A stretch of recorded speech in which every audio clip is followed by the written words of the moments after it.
আসসালামু আলাইকুম সুপ্রিয় দর্শক, কেমন আছেন আপনারা? আশা করছি আল্লাহর অশেষ মেহেরবানিতে আপনারা সকলেই অনেক ভালো আছেন। সুপ্রিয় দর্শক মণ্ডলী, আজকের এই ভিডিওতে আমরা আলোচনা করব যে কিভাবে জমজম কূপের সৃষ্টি হয়েছিল এবং মক্কার ধুধু মরুভূমিতে কিভাবে জনবসতি গড়ে উঠেছিল। তাই সম্পূর্ণ ভিডিওটি শেষ পর্যন্ত দেখুন। হজরত ইব্রাহিম আলাইহি ওয়াসাল্লামের দুজন স্ত্রী ছিলেন। একজনের নাম হজরত সারা আলাইহি ওয়াসাল্লাম, আরেকজনের নাম হজরত হাজরা আলাইহি ওয়াসাল্লাম।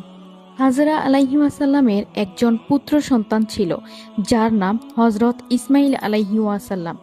একদিন মহান আল্লাহ তাআলার পক্ষ হতে আদেশ এলো, হে ইব্রাহিম, তুমি তোমার স্ত্রী হাজেরা এবং পুত্র ইসমাইলকে নিয়ে মহান আল্লাহ তাআলার উদ্দেশ্যে বেরিয়ে পড়ো এবং তাদেরকে মক্কার এক নির্জন প্রান্তে রেখে এসো। আদেশ আসার সঙ্গে সঙ্গে হজরত ইব্রাহিম আলাইহি ওয়াসাল্লাম তার স্ত্রী এবং পুত্রকে নিয়ে বেরিয়ে পড়লেন। হজরত ইব্রাহিম স্ত্রী এবং পুত্রকে নিয়ে সাফা ও মারওয়া পাহাড়ের পর্বতে পৌঁছে গেলেন। সেখানে তখন কোনো মানুষের বসবাস ছিল না। হজরত ইব্রাহিম আলাইহি ওয়াসাল্লাম তাদেরকে কিছু খেজুর এবং একটি পানির পাত্র দিলেন। এরপর তিনি ফিরে যেতে লাগলেন।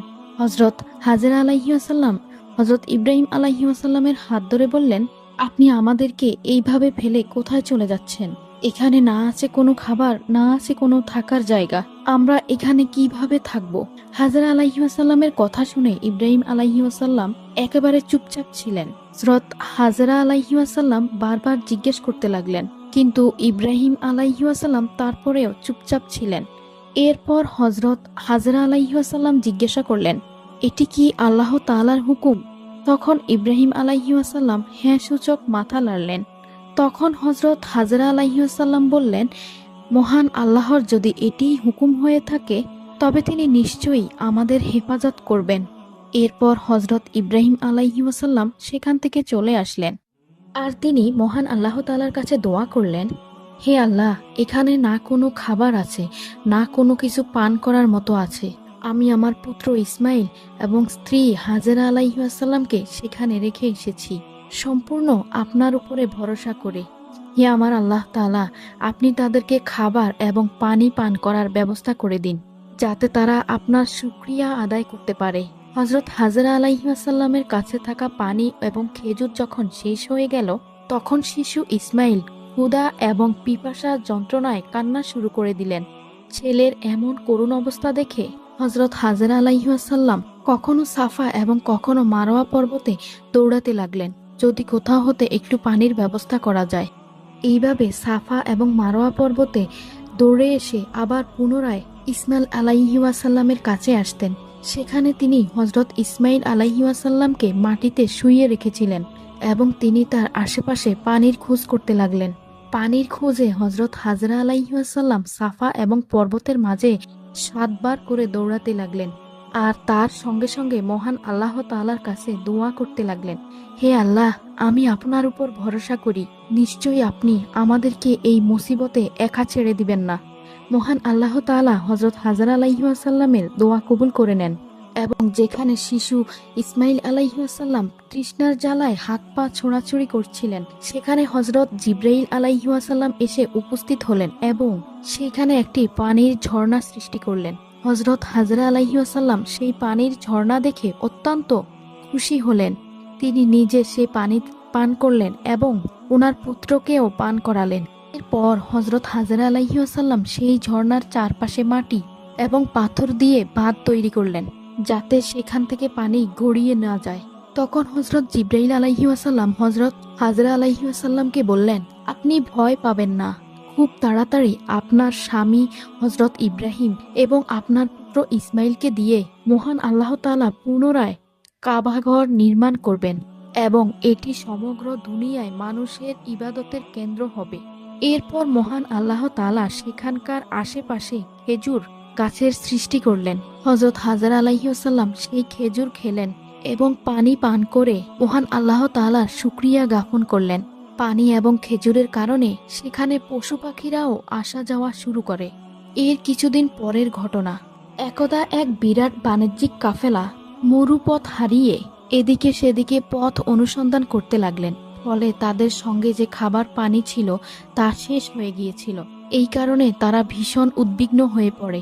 কাফেলাটি ঘোরাফেরা করতে করতে একসময় বিবি হাজেরার কাছে এসে পানি পান করার অনুমতি চাইল। বিবি হাজেরা তাদেরকে পানি পান করার অনুমতি দিলেন।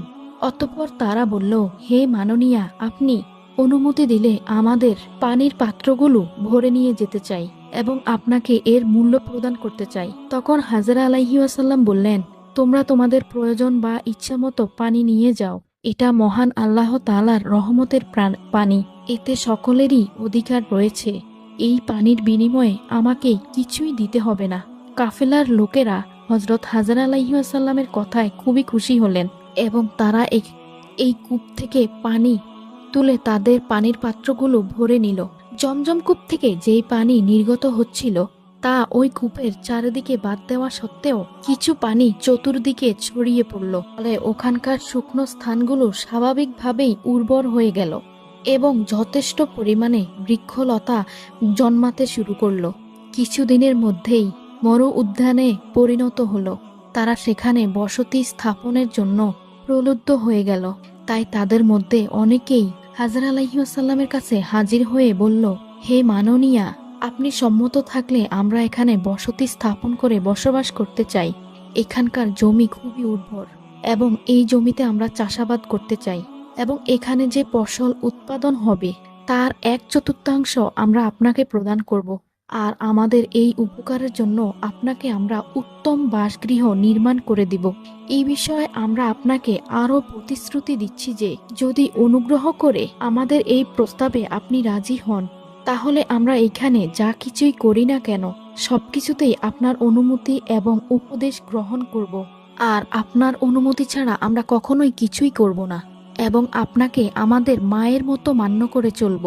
বিবি হাজেরা তাদের এই প্রস্তাবে আনন্দের সহিত রাজি হলেন এবং এই ধরনের কাজকর্ম শুরু করার অনুমতি প্রদান করলেন।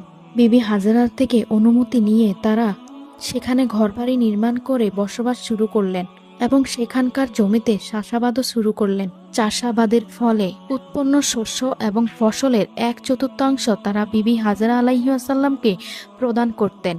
সর্বোপরি বিবি হাজেরা আলাইহি ওয়াসাল্লামের জন্য পাহাড় থেকে পাথর এনে সুন্দর একটি বাড়ি নির্মাণ করে দিলেন। আর বিবি হাজেরাকে তারা অত্যন্ত সম্মান এবং মর্যাদা দিতে লাগলেন।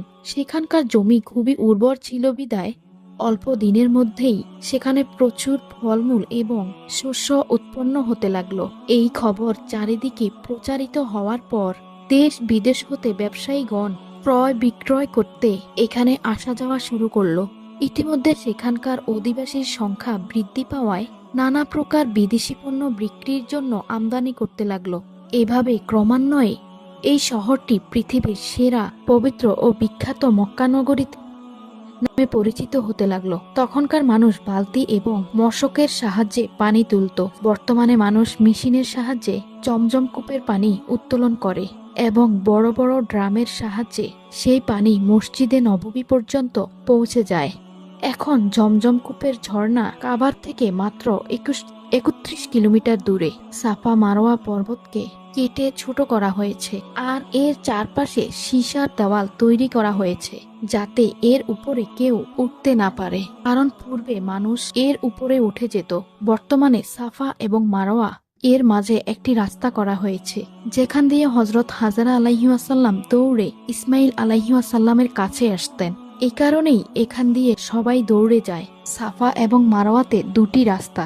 একটি রাস্তা বৃদ্ধদের জন্য যাতে তারা তাদের হুইল চেয়ার অথবা ইলেকট্রিক কার ব্যবহার করে তাদের 7 চক্র পূরণ করতে পারে। জমজম কুয়ায় বর্তমানের 2টি মোটর লাগানো, একটি পপ 1 এবং অপরটি পপ 2। পালা করে 24 ঘন্টা একটি মোটর এবং পালা করে 24 ঘন্টা অন্যটি মোটর চলে। কিন্তু আজ পর্যন্ত এই জমজম কূপের পানি শেষ হয়নি। এটি মহান আল্লাহ তাআলার একটি অপরিসীম অশেষ কুদরত।